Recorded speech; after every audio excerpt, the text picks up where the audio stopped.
Everyone, welcome to my classes. तो कैसे हो आप लोग। तो जैसे कि मैंने बोला था लास्ट लेक्चर में क्या बोला था मैंने कि गुवाहाटी यूनिवर्सिटी के अंडर में जो सिलेबस है बॉटनी का वो मैं कवर करने वाली हूँ, कवर करने की कोशिश करूंगी इस चैनल में, मिलके पढ़ेंगे, है ना।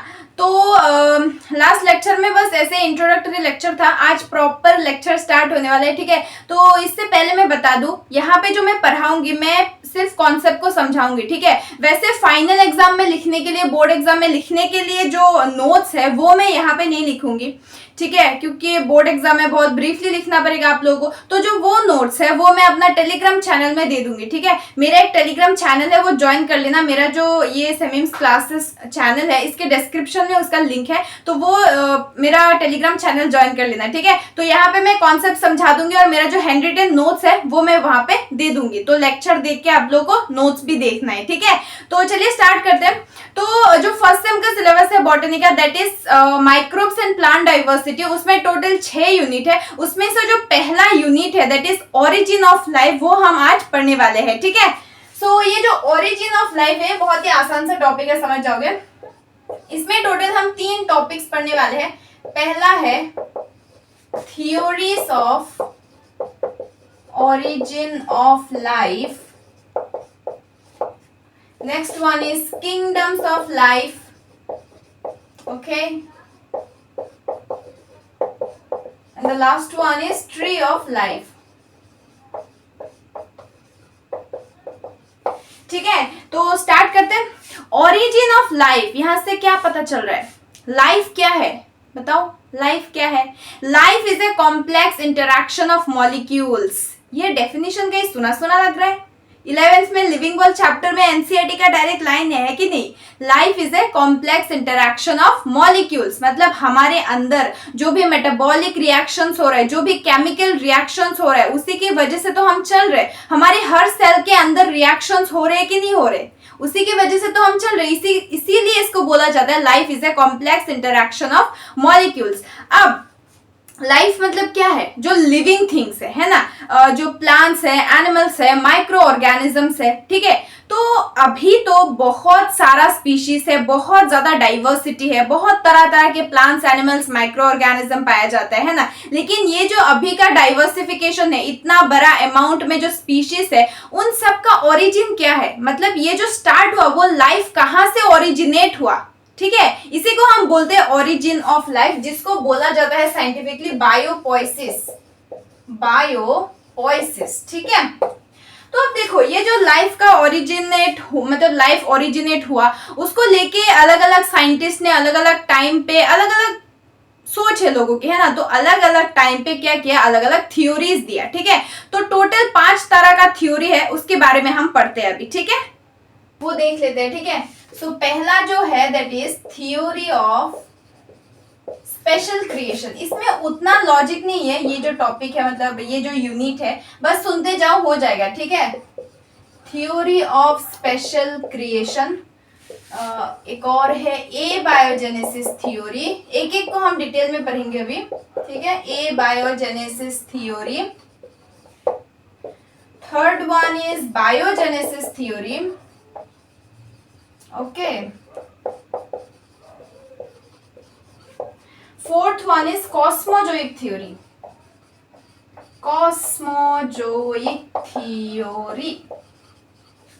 and the last one is modern theory, modern or chemosynthetic theory, okay।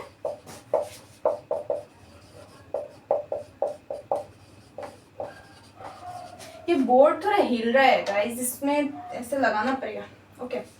Theory of special creation, A biogenesis theory, biogenesis theory, cosmozoic theory, modern और कीमोसिंथेटिक थ्योरी, ठीक है। तो ये टोटल 5 तरह का थ्योरी है।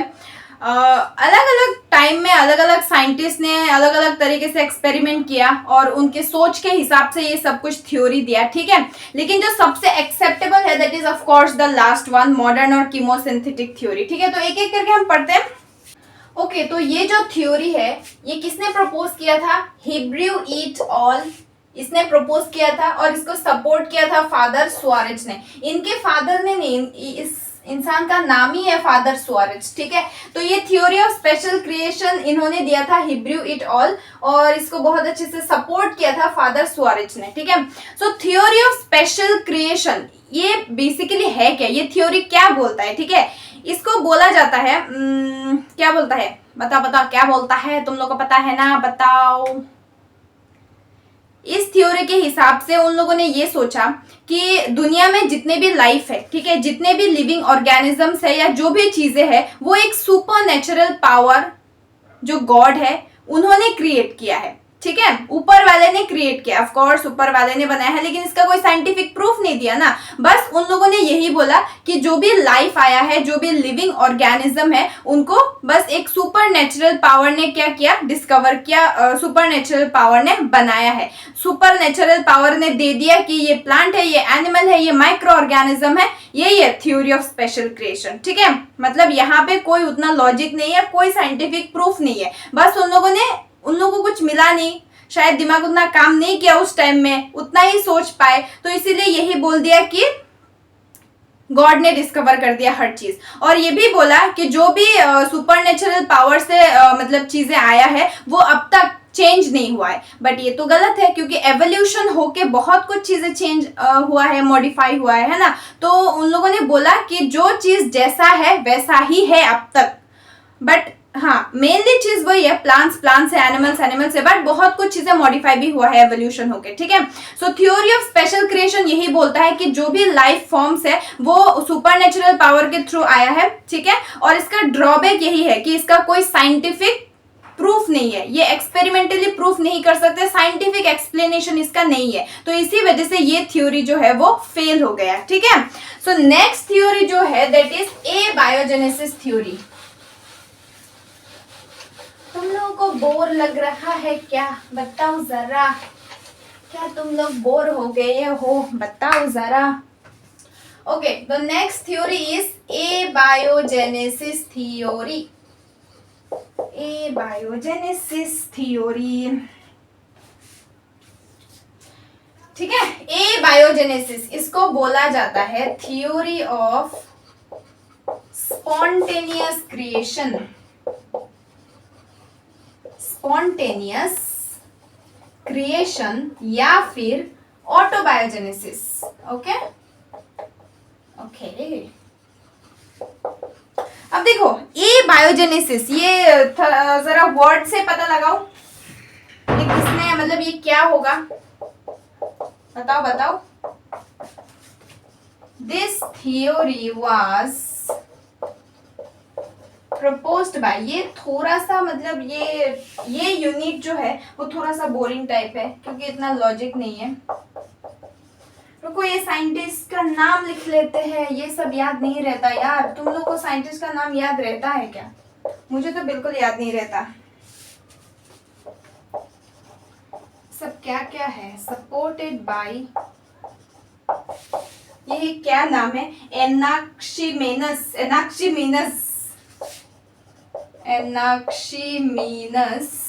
And Aristotle.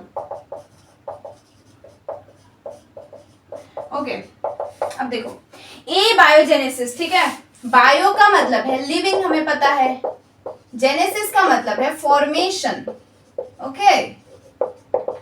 सामने ए लगा हुआ है, मतलब नो, मतलब ये लिविंग नहीं है। तो ए बायोजेनेसिस थ्योरी या फिर theory of spontaneous creation, spontaneous का मतलब है अपने आप, या फिर ऑटोबायोजेनेसिस, ऑटो का मतलब है अपने आप, ठीक है। तो ये थ्योरी प्रपोज किया था वॉन हेलमोंट ने, और इसको सपोर्ट किया था एनाक्सिमेनस एंड एरिस्टोटल ने, ठीक है। तो ये थ्योरी बेसिकली क्या बोलता है, जो लिविंग थिंग्स है वो नॉन लिविंग थिंग से डिस्कवर हुआ है, ठीक है। ये थ्योरी यही बोलता है। ए बायोजेनेसिस या थ्योरी ऑफ स्पॉन्टेनियस क्रिएशन या ऑटोबायोजेनेसिस थ्योरी का मतलब है कि जो भी लाइफ फॉर्म्स है इस दुनिया में वो नॉन लिविंग थिंग से अपने आप क्रिएट हुआ है, ठीक है। तो ये क्या था, ये भी गलत है, क्योंकि लिविंग थिंग्स कभी भी नॉन लिविंग थिंग से बन नहीं सकता, ठीक है। तो ये क्या किया, लुइस पेस्ट्यूर उसके बाद है लुइस पेस्ट्योर, फ्रांसिस्को रेडी एंड स्पेलांजेनी। ये 3 साइंटिस्ट था। इन तीनों ने क्या किया, एक्सपेरिमेंटली इसको रॉन्ग प्रूफ किया कि कभी भी एक living things non living thing से नहीं बन सकता। ठीक है, तो ये थ्योरी भी हो गया फेल, ये इसका ड्रॉबैक था। ठीक है, लेक्चर देखिए, नोट्स देख लेना, सब समझ में आ जाएगा। उसके बाद जो थर्ड थ्योरी है दैट इज बायोजेनेसिस थ्योरी, अब हम वो देखते हैं। ठीक है, तो बायोजेनेसिस थ्योरी किसने प्रपोज किया, फ्रांसिस्को रेडी, लुइस पेस्ट्योर एंड स्पेलांजेनी। कैसा नाम है, स्पेलांजेनी। तो ये 3 साइंटिस्ट ने क्या किया था, ए बायोजेनेसिस थ्योरी को एक्सपेरिमेंटली रॉन्ग प्रूफ किया और इन तीनों ने एक्सपेरिमेंटली बायोजेनेसिस थ्योरी को प्रूफ किया। ठीक है, तो बायोजेनेसिस थ्योरी का मतलब क्या है, ओमनी वाइवम एक्स वाइवो। मतलब ओमनी वाइवम एक्स वाइवो क्या है ये, इसका मतलब है कि life arises from pre existing life. Okay, वो सेल चैप्टर में कुछ था ना, omnis cellulae cellula new cells are arises from pre existing cells, वैसा ही है। क्या है, ओमनी वाइवम एक्स वाइवो। ठीक है, life arises from pre existing life, कि यहाँ पे क्या बोला इन तीनों ने कि लिविंग थिंग से ही लिविंग थिंग बनता है। ठीक है, और सिर्फ बोला नहीं, एक्सपेरिमेंटली प्रूफ भी करके दिखाया। तीनों ने अलग अलग तरीके से एक्सपेरिमेंट किया। ठीक है, तो किस तरह से किया वो हम देख लेते हैं अभी। ठीक है, सबसे पहले हम रेडिस एक्सपेरिमेंट देखते हैं। ठीक है, फ्रांसिस्को रेडी ने किस तरह से एक्सपेरिमेंट करके दिखाया था कि लाइफ जो है वो लिविंग थिंग से ही अराइज होता है। ठीक है, तो इसी को हम बोलते हैं रेडिस एक्सपेरिमेंट। ओके, सो रेडिस एक्सपेरिमेंट क्या है, देखो रेडिस ने क्या किया, उन्होंने 3 जार लिया। ठीक है, 3 जार लिया, क्या लिया, जार लिया, 3 जार लिया यहाँ पे। ठीक है, 3 डिब्बा लिया, ये है हमारा रसगुल्ला के डिब्बा। ओके, तो 3 जार लिया, एक जार को उन्होंने ओपन रखा। ठीक है, और एक जार में क्या किया, पार्चमेंट पेपर से ढक दिया पूरा टाइटली। ठीक है, parchment paper, parchment, oh my god, so much English।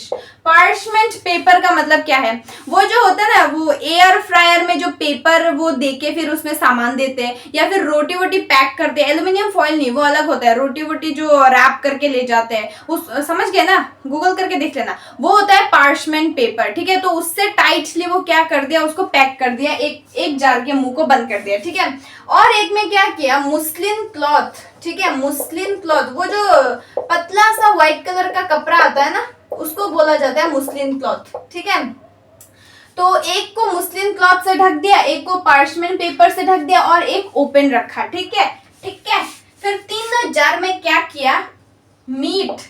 ठीक है, मीट या फ्लैश, तीनों में मीट रख दिया, बॉइल्ड मीट। बॉइल्ड मीट क्यों रखा, ताकि उसमें ऑलरेडी अगर माइक्रो ऑर्गेनिज्म है कोई तो वो मर जाए। ठीक है, तो बॉइल्ड मीट रख दिया तीनों में।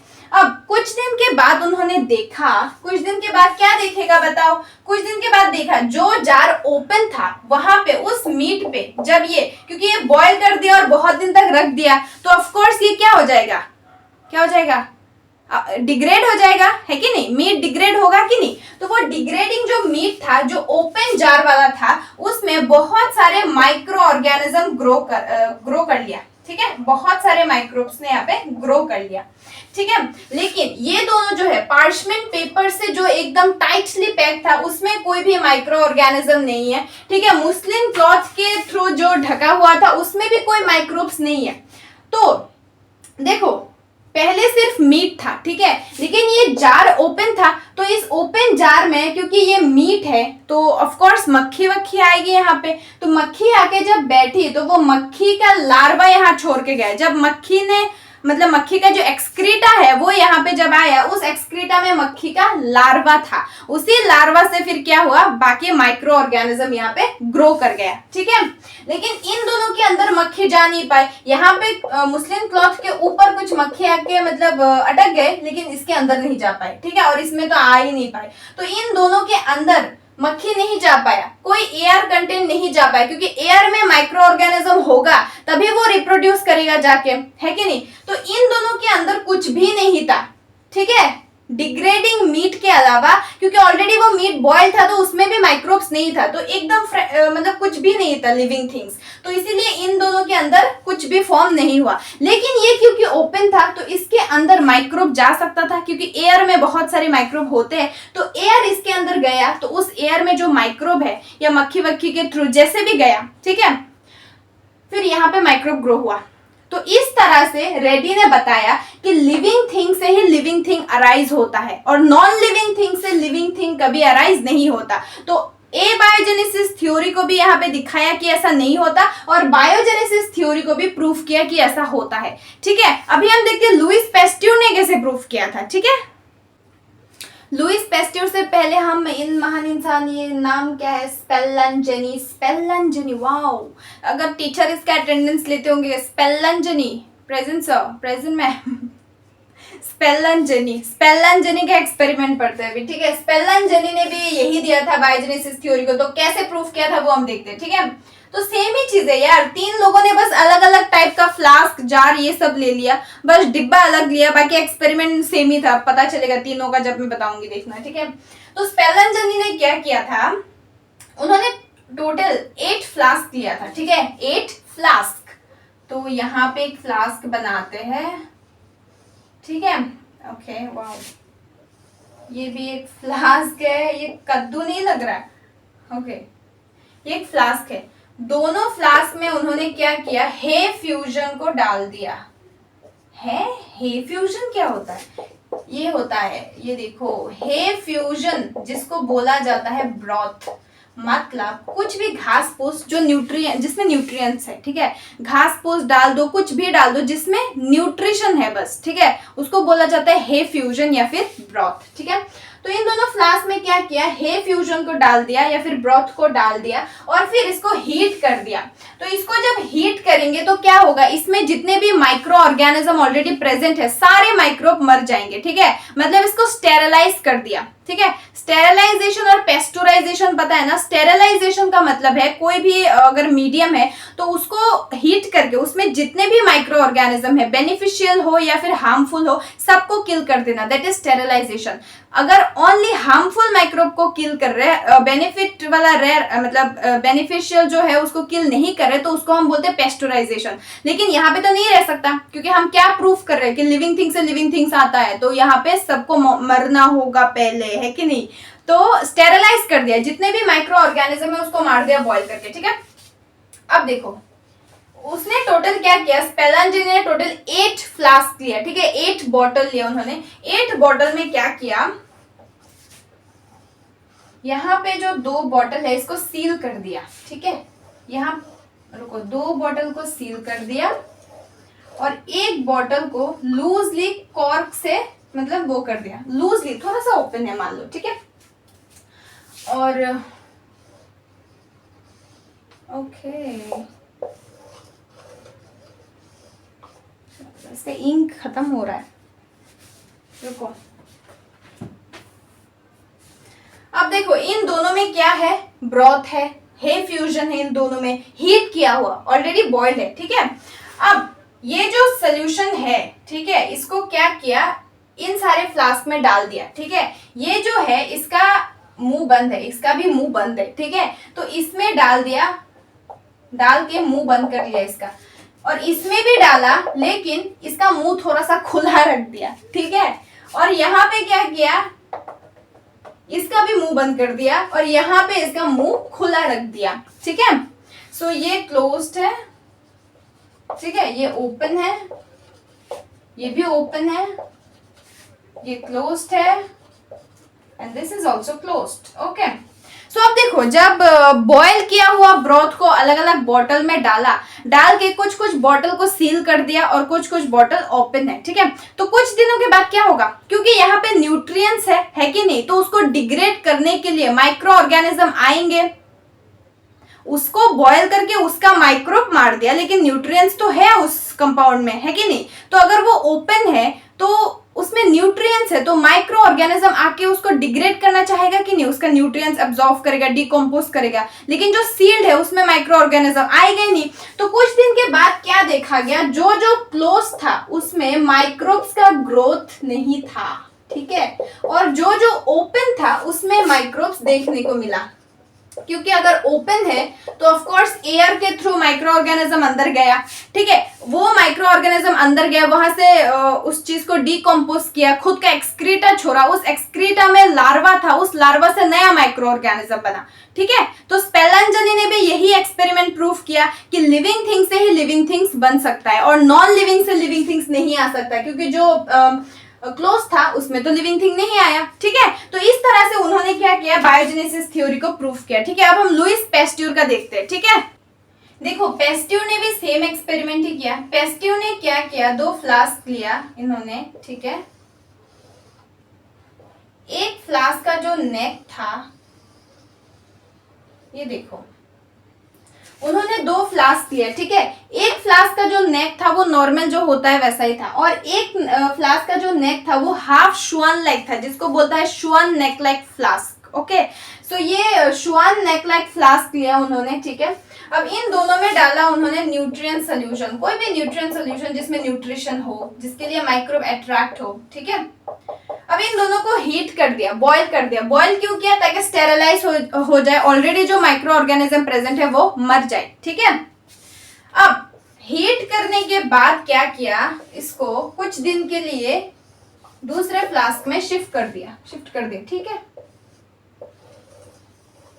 यार इंक खत्म हो गया, दिख रहा है क्या, इंक भरना पड़ेगा, ओके।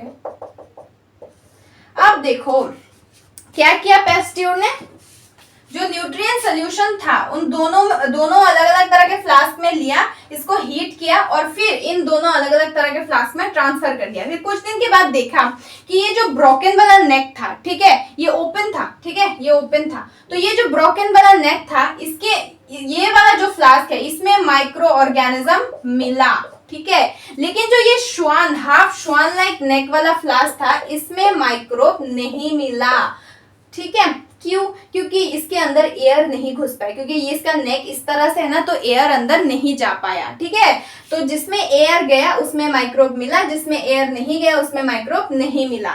तो पेस्ट्यूर ने भी वही एक्सपेरिमेंट किया कि लिविंग थिंग से ही लिविंग थिंग्स आया, माइक्रोब गया, उसका एक्सक्रीटा में लार्वा प्रेजेंट था, वहां से नया माइक्रोब आया, ठीक है। तीनों का एक्सपेरिमेंट वही था, बस डिब्बा अलग था, है कि नहीं। ओके, सो बायोजेनेसिस थ्योरी जो है ये रेड्डी ने और स्पेलांजनी ने और पेस्ट्यूर ने मिलके दिया कि लिविंग थिंग जो है वो लिविंग थिंग से ही अराइज होता है, जो कि सच है। लेकिन फिर भी बायोजेनेसिस थ्योरी फेल हो गया, क्यों, क्योंकि उन्होंने बस ये बताया कि लिविंग थिंग जो है वो लिविंग थिंग से अराइज होता है, लेकिन हम क्या पढ़ रहे थे, ओरिजिन ऑफ लाइफ, लाइफ का ओरिजिन क्या है। तो फर्स्ट जो लाइफ है वो कैसे आया, मतलब वो ये लोग नहीं बता पाए, ठीक है। तो उस वजह से ये जो थ्योरी है वो फेल हो गया, ठीक है। सो नेक्स्ट जो थ्योरी है दैट इज कॉस्मोजोइक थ्योरी, ठीक है। ओके, नेक्स्ट जो है दैट इज कॉस्मोजोइक थ्योरी, ठीक है। कॉस्मोजोइक थ्योरी जिसको बोला जाता है extra terrestrial theory, interplanetary theory या फिर पंचपर्मियाटिक थ्योरी, कितने सारे नाम है, अजीबोगरीब है ना। ओके, तो ये किसने दिया था, दिस वाज प्रपोज्ड बाय रिच्टर, कैसा नाम है, इन 1865 and was supported by Arrhenius.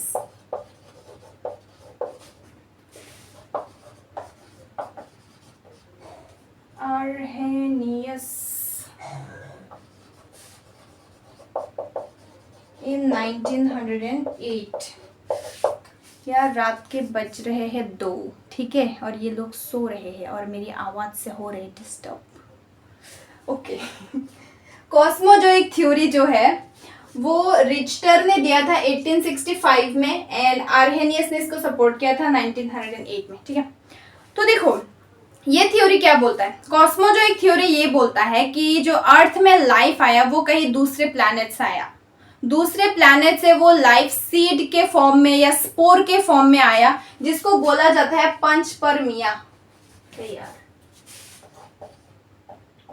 पंचपर्मिया, okay. इसलिए पंचपर्मियाटिक थ्योरी, पंचपर्मिया का मतलब है सीड या फिर स्पोर। तो ये थ्योरी बोलता है कि जो अर्थ में लाइफ आया वो दूसरे कहीं प्लैनेट से आया सीड और स्पोर के फॉर्म में, ठीक है। लेकिन इसका ड्रॉबैक क्या था कि उस टाइम में अर्थ में बहुत ज्यादा, जब लाइफ ओरिजिनेट हुआ, अगर लाइफ दूसरे प्लैनेट से आया है तो उस टाइम में अर्थ भी नया नया बना है, तो उस टाइम में अर्थ बस गैस का एक गोला था, ठीक है, बहुत ही गर्म था। तो उस एडवर्स कंडीशन में वो सीड या वो स्पोर किस तरह से सरवाइव किया, ये उसका ड्रॉबैक था, ठीक है, क्योंकि इतने हार्श कंडीशन में ये जिंदा नहीं रह पाता। लेकिन अगर जिंदा रह गया, अगर ये थ्योरी ये बोल रहा है तो ऑफ कोर्स ये गलत है कि नहीं। सो कॉस्मोजोइक थ्योरी भी फेल हो गया। अब उसके बाद ऐसा ही तो होता है ना एक सीरीज में कि मतलब उस टाइम में जो सबसे पहले किसी ने बोला theory of special creation, Hebrew it all ने, ठीक है, तो उस टाइम में वो इंसान उतना ही सोच पाया। उसके बाद एक सेंचुरी गया, फिर दिमाग थोड़ा सा खुल गया लोगों का, फिर थोड़ा सा और इम्प्रूवमेंट हुआ, ऐसे ही धीरे धीरे टाइम जा रहा है और लोगों का दिमाग थोड़ा बहुत खुल रहा है, और लास्ट में क्या होता है एकदम पूरा एक्सेप्टेबल वाला आ जाता है। ऐसे ही तो होता है ना। ओके, तो ये 4 थ्योरी हो गया। अभी सबसे मोस्ट एक्सेप्टेबल जो अभी तक माना जाता है दैट इज मॉडर्न और कीमोसिंथेटिक थ्योरी। यही अच्छे से एक्सप्लेन कर पाया साइंटिफिकली कि लाइफ किस तरह से अर्थ में आया, ठीक है, तो वो हम अभी पढ़ते हैं, ठीक है। Okay, so the last one is modern theory और कीमोसिंथेटिक थ्योरी, ठीक है। तो ये किसने प्रपोज किया था? Propose by Russian biochemist AI Oparin and JBS Haldane. ये दो साइंटिस्ट ने क्या किया था, इस थ्योरी को प्रपोज किया था। ऐसे अजीबोगरीब नाम ही सुनने को मिलेगा। वैसे ये सब नाम मतलब याद रख लेना, एग्जाम में आ भी सकता है, बट कॉन्सेप्ट के लिए तो इंपॉर्टेंट नहीं है, लेकिन एग्जाम में 1 मार्क के लिए आ भी सकता है कि ये थ्योरी किसने प्रपोज किया था वगैरह वगैरह, तो याद कर लेना यार। ओके, सो ये थ्योरी क्या बोलता है, कीमोसिंथेटिक थ्योरी, कि अबाउट 4.2 बिलियन ईयर्स अगो, ठीक है, 4.2 बिलियन ईयर्स, हिसाब करो जरा। तो इतने सालों पहले क्या हुआ, हमारा अर्थ का फॉर्मेशन जब हुआ, ठीक है, एवोल्यूशन जो चैप्टर है क्लास 12 का, वहां पे बहुत अच्छे से दिया हुआ है किस तरह से अर्थ का फॉर्मेशन हुआ, फिर लाइफ आया। तो अभी यहाँ पे उतना नहीं जानना है यार, नेक्स्ट जो यूनिट है वहां से एकदम प्रॉपर बॉटनी लगेगा कि पढ़ रहे, बैक्टीरिया वायरस वो सब प्लांट वन पढ़ेंगे। ये टॉपिक थोड़ा सा ऐसा ही है, तो एडजस्ट कर लो, ठीक है। ओके, जनरल नॉलेज के लिए जानना चाहिए, ओके, नॉट जनरल नॉलेज, जानना ही चाहिए, ठीक है। सो 4.2 बिलियन ईयर्स अगो क्या हुआ था, हमारा अर्थ जब फॉर्मेशन हुआ था, तो पहले क्या था अर्थ, वो बिग बैंग थ्योरी वगैरह हुआ था, ठीक है। तो वो अर्थ क्या था, एकदम गैस का एक गोला था, बहुत ही गर्म था जब नया नया अर्थ फॉर्म हुआ था। तो वहां पे बहुत कुछ केमिकल्स था, ठीक है, तो वो केमिकल रिएक्शन होके उसके बाद वहां से लाइफ फॉर्म हुआ पहली बार वाटर में, ठीक है। तो इसीलिए इसको बोला जाता है बायोकेमिकल थ्योरी और modern chemosynthetic theory, sorry modern synthetic theory, हाँ, modern synthetic theory of origin of life या फिर बायोकेमिकल थ्योरी, ठीक है। तो ये जो थ्योरी है ये बेसिकली 3 स्टेजेस में पाया जाता है, 3 स्टेजेस में पाया नहीं जाता है एक्चुअली। इस थ्योरी को हम 3 स्टेजेस में क्या करेंगे, एक्सप्लेन करेंगे, ठीक है। पहला है कीमोजेनी, ठीक है, दूसरा है बायोजेनी, ओके, एंड तीसरा है कॉग्नोजेनी, ओके। तो ये 3 स्टेजेस क्या है मैं बताती हूँ क्या है। जेनी मतलब जेनेशन, फॉर्मेशन, कीमो मतलब केमिकल्स, ठीक है। तो एकदम पहले क्या हुआ, ठीक है, जब अर्थ एकदम गैस का गोला था तो वहां पे बहुत ही गर्म था पहले अर्थ का टेम्परेचर, धीरे धीरे बहुत सालों तक एवोल्यूशन होके अभी का सिचुएशन आया है ना। तो एकदम जब पहला अर्थ बना तो वहां पे क्या था, कुछ इनऑर्गेनिक कंपाउंड्स थे, like nitrogen, hydrogen, oxygen, carbon, ये सब कुछ इनऑर्गेनिक कंपाउंड्स, एलिमेंट्स जो है वो प्रेजेंट थे अर्थ में, ठीक है। वो जो गैस का गोला बना था ना, वहीं से ये इनऑर्गेनिक कंपाउंड्स आया, ठीक है। ऑक्सीजन जो है वो अकेला नहीं रह पाता था, वो दूसरों के साथ बाइंड करके रहना होता था उसको, ठीक है। तो फिर क्या हुआ, ये नाइट्रोजन, हाइड्रोजन, ऑक्सीजन, कार्बन, ये सब एलिमेंट्स तो प्रेजेंट है अर्थ में। फिर धीरे धीरे, पहले तो एकदम अर्थ पूरा गर्म है कि नहीं, फिर जब धीरे धीरे उसका टेम्परेचर थोड़ा सा कम हुआ तो ये हाइड्रोजन जो है इसने नाइट्रोजन के साथ बाइंड किया, बाइंड करके अमोनिया बनाया, ऑक्सीजन के साथ बाइंड करके वाटर बनाया, कार्बन के साथ बाइंड करके मीथेन बनाया, ठीक है। तो ये क्या है, इनऑर्गेनिक एलिमेंट से इसने क्या बनाया, ऑर्गेनिक कंपाउंड बनाया, ठीक है। समझ में आया?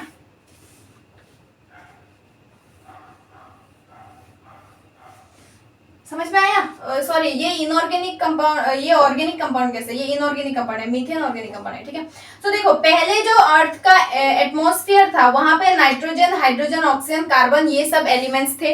फिर थोड़ा बहुत टाइम जाने के बाद जब अर्थ का टेम्परेचर थोड़ा सा कम हुआ तो हाइड्रोजन ने इन लोगों के साथ बाइंड करके ये सब कंपाउंड्स बना लिए, इनऑर्गेनिक कंपाउंड्स, ठीक है। फिर क्या हुआ, ये इनऑर्गेनिक कंपाउंड से बन गया ऑर्गेनिक कंपाउंड्स। पहले सिंपल ऑर्गेनिक कंपाउंड्स बने, फिर कंपाउंड ऑर्गेनिक कंपाउंड्स बने, फिर वहां से कार्बोहाइड्रेट्स, प्रोटीन, फैट्स, ऐसे केमिकल बन गए, ठीक है, केमिकल कंपाउंड बन गए, ठीक है। उसके बाद क्या हुआ, ये जो कार्बोहाइड्रेट्स, प्रोटीन्स, फैट्स बना और न्यूक्लिक एसिड भी बना। न्यूक्लिक एसिड मतलब डीएनए है कि नहीं, न्यूक्लिक एसिड से तो बना है डीएनए। फिर वो न्यूक्लिक एसिड से हमारा डीएनए बन गया, ठीक है। डीएनए से फिर ऐसे ऐसे क्या हो गया, हमारा एक सेल बन गया। तो यहाँ पे सेल का फॉर्मेशन हो गया, ठीक है। अब ये जो सेल है, ये सेल अलग अलग तरह से वेरिएशन दिखाया। प्रोकैरियोटिक सेल बन गया, यूकैरियोटिक सेल बन गया, फिर वो डिवाइड करने लगा, दैट इज कॉग्नोजेनी। समझ में आया? कीमोजेनी मतलब क्या है, लास्ट में इनऑर्गेनिक एलिमेंट से लास्ट तक, और ये उतना ब्रीफली जाने की कोई जरूरत नहीं, बस ये समझ लो इनऑर्गेनिक एलिमेंट से एकदम लास्ट तक ऑर्गेनिक कंपाउंड बना। फिर वो ऑर्गेनिक कंपाउंड से क्या बना, सेल बन गया, ठीक है। न्यूक्लिक एसिड्स बना, फिर प्लाज्मा मेम्ब्रेन बना, ऐसे बन गया, ठीक है। फिर ये जो सेल है ये और वेरिएशन दिखाने लगा कुछ टाइम जाने के बाद। ये जो सेल है वो डाइवर्स हो गया, प्रोकैरियोटिक सेल अलग से बना, यूकैरियोटिक सेल अलग से बना, है कि नहीं। तो इस तरह से क्या हुआ, फिर एवोल्यूशन हो के आज का डाइवर्सिटी आ गया, दैट इज ये कॉग्नोजेनी क्यों लिखा है, कॉग्नोजेनी, ठीक है। सो कीमोजेनी का मतलब क्या है, केमिकल से, इनऑर्गेनिक एलिमेंट से लास्ट तक ऑर्गेनिक कंपाउंड बनना। फिर बायोजेनी का मतलब है, बायो मतलब लिविंग, पहला living thing that is one cell का डिस्कवर हुआ, ये वाटर में हुआ, ठीक है। उसके बाद यही सेल से एवोल्यूशन हो के आज इतने सारे मिलियन ऑफ स्पीशीज बने, दैट इज कॉग्नोजेनी। समझ में आया आप लोगों को? मॉडर्न और कीमोसिंथेटिक थ्योरी क्या बोलता है, लाइफ जो है वो किस तरह से फॉर्म हुआ। पहला जो अर्थ बना एकदम मतलब आग बबूला था, वो एकदम गर्म था, तो वहां पे उसका जो एटमॉस्फेयर था वहां पे कुछ इनऑर्गेनिक एलिमेंट्स जो पहले से मौजूद थे, मतलब वहां पे बन गया था, ठीक है। जब वो अर्थ बना, बिग बैंग थ्योरी वो एवोल्यूशन में देख लेना, वो जब अर्थ बना, अर्थ बनने के टाइम में हाइड्रोजन, नाइट्रोजन, ऑक्सीजन, कार्बन ये सब बन गए, ठीक है। फिर वहां से धीरे धीरे फिर सालों के बाद वहां से ऑर्गेनिक कंपाउंड्स बना, like carbohydrates, nucleic acids, proteins, fats, ठीक है। बहुत सारे कंडेंसेशन हुआ, पॉलीमराइजेशन हुआ, ऑक्साइड रिडक्शन, बहुत सारे मतलब रिएक्शन होने के बाद इतना तक बना, ठीक है। फिर वहां से न्यूक्लिक एसिड से फिर धीरे धीरे प्लाज्मा मेम्ब्रेन सेल आया, फिर उस सेल से प्रोकैरियोट, यूकैरियोट, अलग अलग तरह का स्पीशीज अभी है, ठीक है। तो इस तरह से लाइफ का ओरिजिनेट हुआ। तो ये थ्योरी अच्छे से बता पा रहा है कि पहला लाइफ का ओरिजिनेट किस तरह से हुआ है, ठीक है। तो अभी यही सबसे एक्सेप्टेबल थ्योरी है। So this is all about theories of origin of life. पहले हमने देखा थ्योरी ऑफ स्पेशल क्रिएशन, फिर एबायोजेनेसिस, फिर बायोजेनेसिस, फिर कॉस्मोजोइक, फिर हमने देखा जो सबसे एक्सेप्टेबल है और जो सच है, that is modern chemosynthetic theory. यही बताता है कि लाइफ ओरिजिनेट किस तरह से हुआ, ठीक है।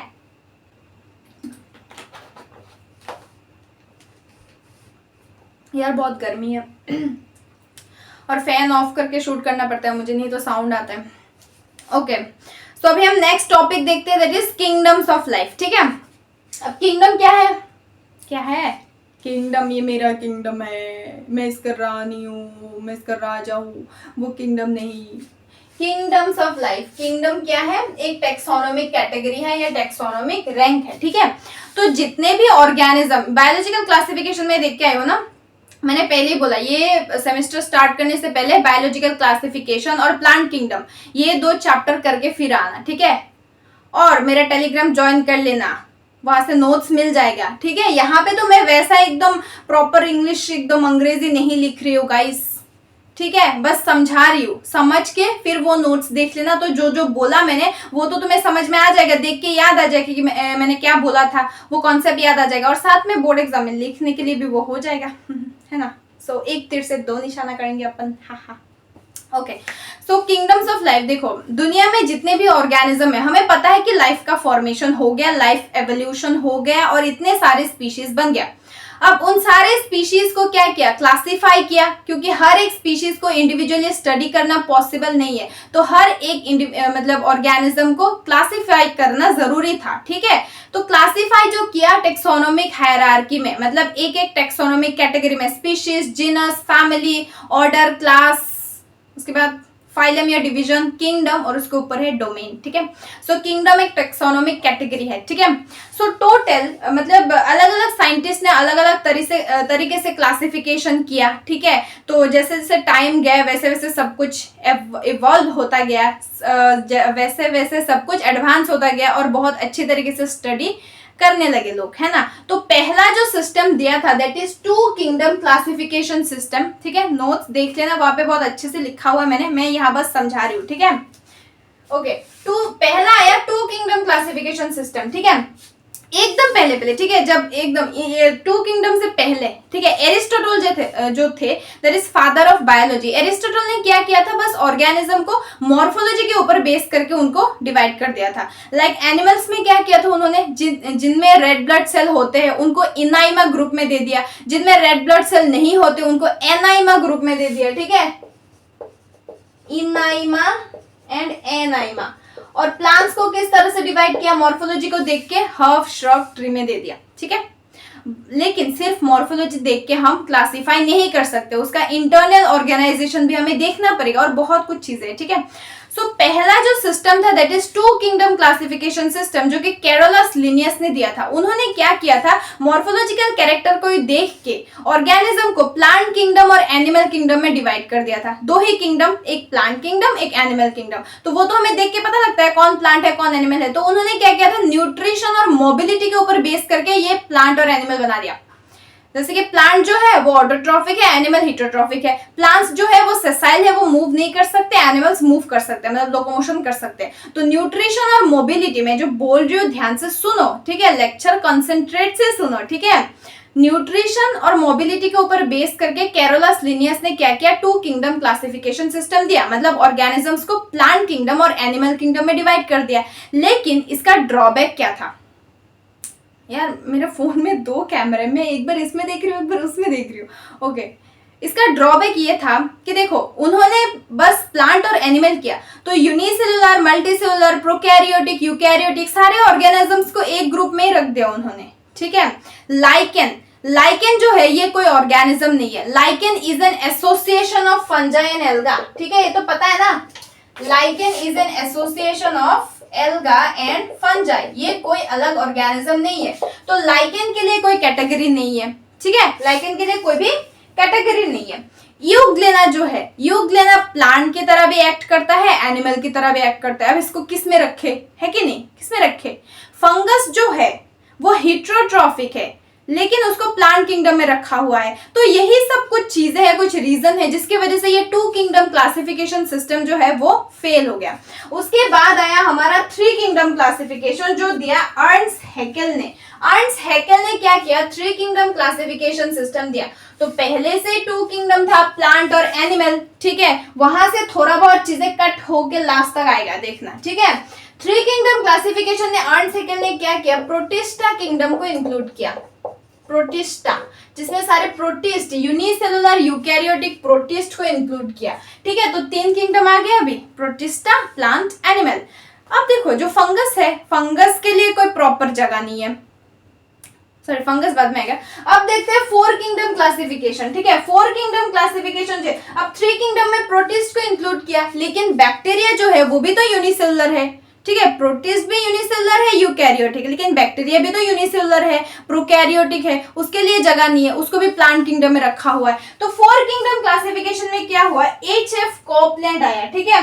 एच.एफ. कॉपलैंड ने क्या किया, किंगडम मोनेरा को डिस्कवर किया, किंगडम मोनेरा, जिसमें सारे के सारे क्या हुआ, बैक्टीरिया आ गए, यूनिसेलुलर प्रोकैरियोटिक ऑर्गेनिज्म, ठीक है। लेकिन अब फंजाई की बारी है। अब फंजाई भी हिटरोट्रॉफिक है, लेकिन उसको भी प्लांट किंगडम में रखा हुआ है। अब क्या करें, अब लास्ट में क्या आया हमारा, आर.एच. व्हिटेकर जी ने क्या किया, फाइव किंगडम क्लासिफिकेशन सिस्टम दिया जो मोस्ट एक्सेप्टेबल है। उन्होंने फंगाई के लिए भी अलग ग्रुप बना दिया। तो फाइव किंगडम क्लासिफिकेशन में टोटल 5 किंगडम है, दैट इज मोनेरा,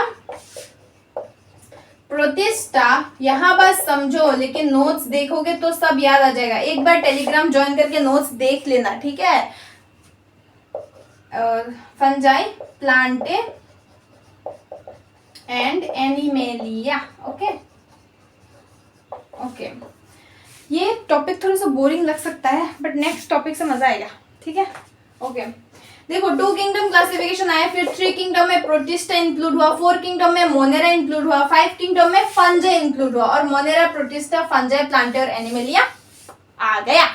तो अब देखो, ये जो RH व्हिटेकर है उन्होंने क्या क्या किया था, cell structure, body organisation, cell structure कैसा है, यूकैरियोटिक है, प्रोकैरियोटिक है, बॉडी ऑर्गेनाइजेशन वो सेलुलर है, टिश्यू है, ऑर्गन है, क्या है, मोड ऑफ न्यूट्रिशन कैसा है, ऑटोट्रॉफिक है, हिट्रोट्रॉफिक है, रिप्रोडक्शन कैसा है, एसेक्सुअल है, सेक्सुअल रिप्रोडक्शन है, और फाइलोजेनेटिक रिलेशनशिप, ये सब कुछ चीजों को देखते हुए उन्होंने क्या किया, ऑर्गेनिजम्स को 5 किंगडम में डिवाइड किया, इसीलिए सबसे ज्यादा एक्सेप्टेबल है। किंगडम मोनेरा में सारे यूनिसेलुलर प्रोकैरियोटिक ऑर्गेनिज्म को रखा जो बैक्टीरिया थे, प्रोटिस्टा में यूनिसेलुलर यूकैरियोटिक ऑर्गेनिजम्स को रखा, जैसे कि डायटम्स हो गया, प्रोटोजोआ मतलब एमीबा, पैरामीशियम हो गया, ये सब।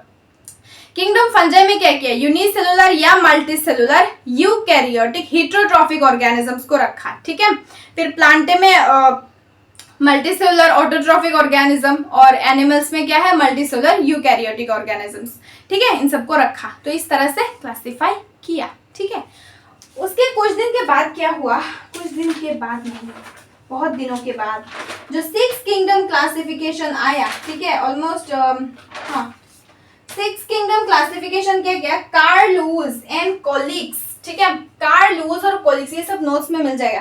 कार्ल लुईस और कोलिक्स नाम के साइंटिस्ट ने 6 किंगडम क्लासिफिकेशन दिया। उन लोगों ने क्या किया, जो मोनेरा था, मोनेरा मतलब क्या है, ये बैक्टीरिया का किंगडम है। मोनेरा किंगडम में क्या क्या है, यूनिसेलुलर प्रोकैरियोटिक ऑर्गेनिज्म जो कि बैक्टीरिया है। अब कार्ल लुईस और कोलिग ने क्या किया, जो बैक्टीरिया है उसको 2 कैटेगरी में बांट दिया, एक को बोला यू बैक्टीरिया और एक को बोला आर्के बैक्टीरिया, ठीक है। अब दोनों में डिफरेंस है, आर्के बैक्टीरिया भी एक तरह का बैक्टीरिया है, यू बैक्टीरिया मतलब ट्रू बैक्टीरिया, और आर्के बैक्टीरिया में बहुत ही एंशिएंट बैक्टीरिया, उसको हम लिविंग फॉसिल बोलते हैं, इतना एंशिएंट है वो, ठीक है। सो थोड़ा बहुत उन लोगों में भी डिफरेंस है, वो हम जब बैक्टीरिया पढ़ेंगे तब हम देखेंगे, अभी बस ये जानो, ठीक है। तो मोनेरा को उन्होंने क्या किया, 2 कैटेगरी में बांट दिया, यू बैक्टीरिया एंड आर्के, ठीक है। तो टोटल 6 किंगडम हो गया, क्योंकि मोनेरा 2 में बढ़ गया, तो 2 3 4 5 6 6 किंगडम क्लासिफिकेशन हो गया। 7 किंगडम क्लासिफिकेशन में क्या किया, एक ब्रिटिश जियोलॉजिस्ट थे थॉमस कैवेलियर स्मिथ, उन्होंने क्या किया, 8 किंगडम क्लासिफिकेशन बनाया पहले, ठीक है। उस 8 किंगडम में क्या क्या आ रहा था देखो, ठीक है। Eubacteria, archaebacteria, archezoa, protozoa, chromista, plantae, fungi, animalia, भाई साहब और क्या क्या है इतना सब कुछ क्यों है, देखो क्या क्या है। यू बैक्टीरिया, ये तो 6 किंगडम में ही आ गया था, है ना। यू बैक्टीरिया, आर्के बैक्टीरिया, नया नया क्या इंक्लूड हुआ है, आर्केजोआ, इंक भरना पड़ेगा यार, इंक खत्म हो रहा है। आर्केजोआ, प्रोटोजोआ, ये भी तो पहले ही था प्रोटिस्टा में, ओके। नेक्स्ट है क्रोमिस्टा, ये क्या है भाई, क्रोमिस्टा, देखो इन सब के बारे में बस इतना ही जानो, उतना मतलब ये क्या है क्या नहीं है इतना ही दिया हुआ है, ठीक है। प्लांटे, एनिमेलिया, कितना हो गया, 1 2 3 4 5 6 7 हुआ, एक और बाकी रह गया, अच्छा फंजाई। इस यूनिट में वैसा कुछ है भी नहीं, ओके। देखो तो जो ब्रिटिश जियोलॉजिस्ट थे स्मिथ, उन्होंने क्या किया, पहले 8 किंगडम क्लासिफिकेशन दिया, जिसमें था eubacteria, archaebacteria, archezoa, protozoa, chromista, plantae, animalia, fungi, 1 2 3 4 5 6 7 8, ठीक है। 8 किंगडम दिया, ठीक है। उसके बाद क्या हुआ, 2015 में ये कितने साल में दिया, नहीं, फिर 2015 में क्या किया, स्मिथ और उनके जो कोलैबोरेटर्स थे, मतलब स्मिथ और उनके पार्टनर्स जो थे, उन सब ने मिलके क्या किया, इसको फिर से रिवाइज्ड किया, मतलब इसको मॉडिफाई किया करके, यहाँ से किसको हटा दिया भाई, इसको आर्केजोआ को हटा दिया, आर्केजोआ को हटा दिया, और फिर 7 किंगडम क्लासिफिकेशन सिस्टम बना दिया गया, ठीक है। Okay, so this is all about kingdom of life, मतलब दुनिया में जितने भी ऑर्गेनिज्म है उनको किस तरह से हम टेक्सोनोमिक कैटेगरी में बांटते हैं, दैट इज ओके। तो सबसे एक्सेप्टेबल कौन सा है, R.H. व्हिटेकर का 5 किंगडम क्लासिफिकेशन, जो अभी भी हम मानते हैं, Monera, protista, fungi, Plantae and animalia. 6 kingdom और 7 किंगडम क्लासिफिकेशन बस उनके अंदर लाइक मोनेरा को 2 पार्ट में बांटा, कुछ सिमिलैरिटी डिसिमिलैरिटी को देख के। वैसे 7 किंगडम भी आया कुछ कैरेक्टर के ऊपर बेस करके, लेकिन वो अभी तक एक्सेप्ट नहीं हुआ है, उसके ऊपर अभी भी स्टडी हो रही है। तो अभी हम 5 किंगडम तक ही पढ़ेंगे। समझ में आया? लाइफ फॉर्म हो गया, लाइफ का एवोल्यूशन हो गया, और जितने भी स्पीशीज है सबको हमने कैटेगराइज भी कर दिया। ठीक है ओके, तो हम देख लेते हैं अभी tree of life, last topic. Okay, tree of life जिसको बोला जाता है phylogenetic tree, also known as phylogenetic tree. क्यों बोला जाता है अभी हम बोलते हैं आपको। इसको ट्री ऑफ लाइफ को फाइलोजेनेटिक ट्री भी बोला जाता है। बेसिकली ये क्या बताता है, ऑर्गेनिजम्स के बीच में जो फाइलोजेनेटिक रिलेशनशिप्स है, मतलब हम समझाते हैं आपको, आप टेंशन मत लीजिए। Phylogenetic relationships and similarity and dissimilarity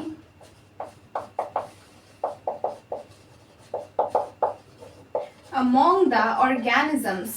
Okay.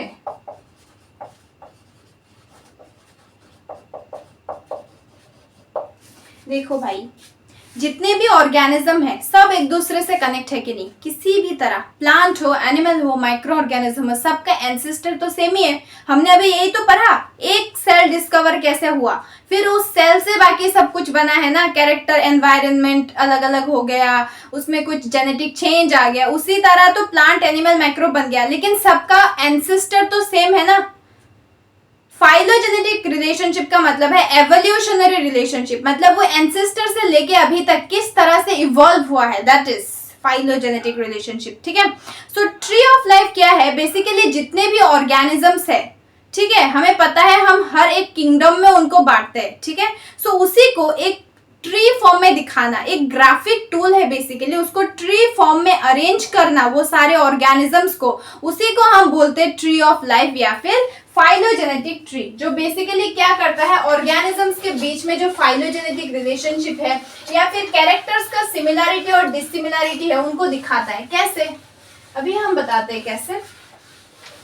पहले हम एक पेड़ बना लेते हैं। ठीक है, बहुत ही सूखी डाली है ये, बहुत दिनों से खाना नहीं खाया इस पेड़ ने। ओके, ये कैसा पेड़ है भाई, ये एक ग्राफिक रिप्रेजेंटेशन है, वैसा पौधा या पेड़ नहीं। ओके, दिस इज यूकैरिया,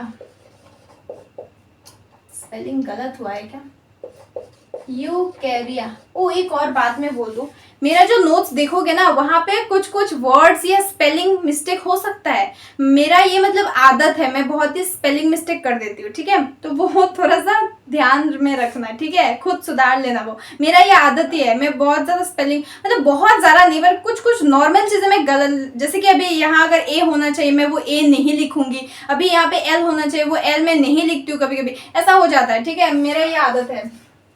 ओके,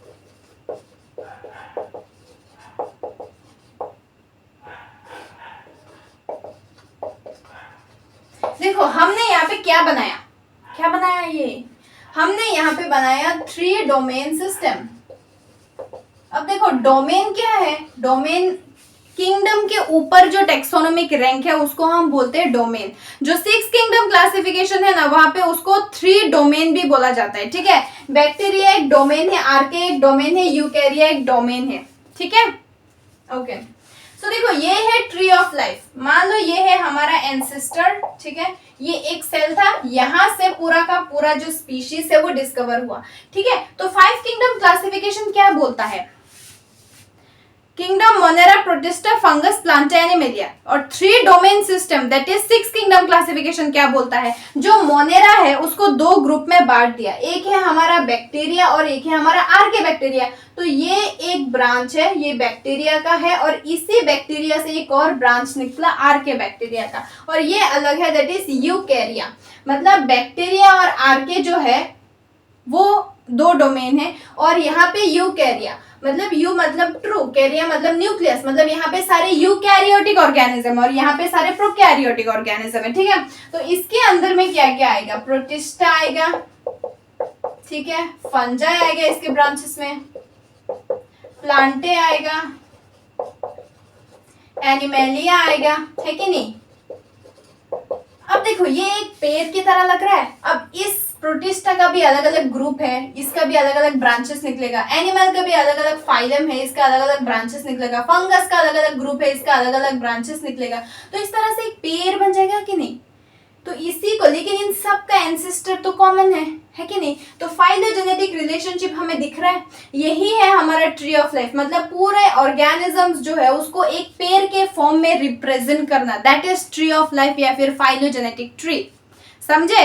अब देखो इसका इंपॉर्टेंस क्या है, फाइलोजेनेटिक ट्री के बारे में हमें क्यों जानना चाहिए या इंपॉर्टेंट क्यों है। देखो यहां से हमें एक तो फाइलोजेनेटिक रिलेशनशिप्स के बारे में पता चलता है कि किस तरह से ऑर्गेनिज्म इवॉल्व हुआ है, ठीक है, और हर एक ऑर्गेनिज्म के बीच में क्या क्या कैरेक्टर सिमिलर है, क्या क्या डिसिमिलर है, वो भी हमें पता चलता है। इन दोनों के बीच में सिमिलरिटी क्या है बताओ, इन सबका एंसेस्टर कॉमन है। डिसिमिलरिटी ये है, ये प्रोकैरियोटिक है, ये यूकैरियोटिक है। अब इन सब में भी, एनिमल और फंगस में भी कुछ ना कुछ डिफरेंस होगा जिसकी वजह से ये दोनों अलग अलग है कि नहीं। तो ये सारे ऑर्गेनिज्म के बीच में जितने भी कैरेक्टर्स है वो सब कुछ हमें दिखता है कि नहीं, उनका एंसेस्टर क्या है, एवोल्यूशनरी रिलेशनशिप, सब कुछ हमें दिखता है।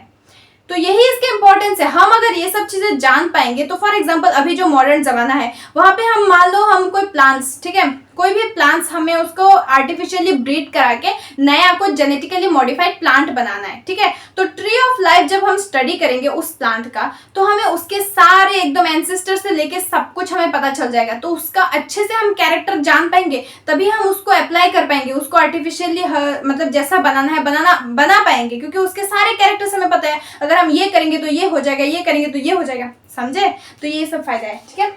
ओके सो ये यूनिट हो गया खत्म, that is origin of life. मैं बार बार बोल रही हूँ, मेरा लेक्चर सुनो बस समझने के लिए, लेकिन नोट्स जो है वो मैं टेलीग्राम चैनल में दूंगी, वहां पे मेरा टेलीग्राम चैनल ज्वाइन कर लेना। और यार जितना हो पाए इस चैनल को शेयर करो यार अपने फ्रेंड्स को, तुम्हारे कॉलेज में जो भी जूनियर से सीनियर से जो भी है यार, जो फर्स्ट सेम में है या फिर बीएससी कर रहे हैं बॉटनी में, ठीक है, उन सबको शेयर करो प्लीज, ठीक है। मिलके पढ़ेंगे, जितना ज्यादा लोग होंगे उतना अच्छा होगा। मैं तुम्हें बता रही हूँ, जो मैं सीख रही हूँ वो मैं तुम्हें बता रही हूँ, जितना हो पा रहा है। मुझसे भी कुछ गलती होगा तो तुम लोग मुझे बताओगे, वो सुधार देना, ठीक है। ऐसे मिलके सीखेंगे, ठीक है। सो ये यूनिट हमारा खत्म हो गया, ओरिजिन ऑफ लाइफ। इसमें हमने क्या क्या देखा, हमने देखा कि इस दुनिया में, ये अर्थ में किस तरह से लाइफ ओरिजिनेट हुआ, ठीक है। वो लाइफ ओरिजिनेट होने के बाद उस लाइफ का एवोल्यूशन हुआ, कितने सारे स्पीशीज बने, वो सारे स्पीशीज किस तरह से हमने क्लासिफाई किया, उसको किस तरह से ग्राफिक रिप्रेजेंटेशन में हम ट्री के फॉर्म में दिखा सकते हैं, उसका फायदा क्या है स्टडीज का। तो ये सब कुछ चीजें हमने देखा। नेक्स्ट जो यूनिट है that is bacteria and viruses, वो हम नेक्स्ट स्टार्ट करेंगे, ठीक है। तो अगर लेक्चर अच्छा लगा हो so please like share and comment जरूर करना, तभी तो मुझे पता चलेगा तुम लोगों ने लेक्चर देखा है कि नहीं, कैसा लगा, सब कुछ बोलना, ठीक है। सो आज के लिए इतना ही था, मिलते हैं अगले लेक्चर में। सो बाय बाय।